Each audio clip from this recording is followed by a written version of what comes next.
Welcome to Blizzard Fire. We hope this video helps fire up your solution. You begin by verifying prerequisites.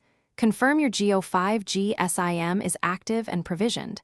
Check that your phone model supports 5G and is unlocked.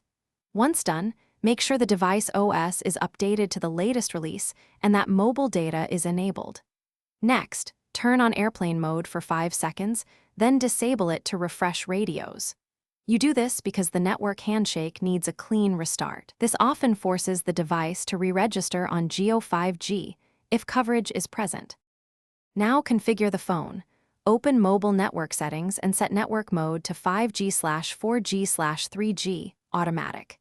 If your phone keeps choosing LTE only, manually select the Geo operator to force re-registration.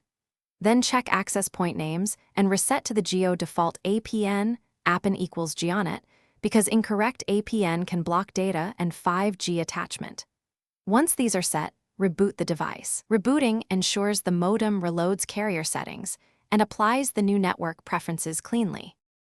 Finish by applying any carrier settings updates and then run a speed test to confirm 5G connectivity and throughput.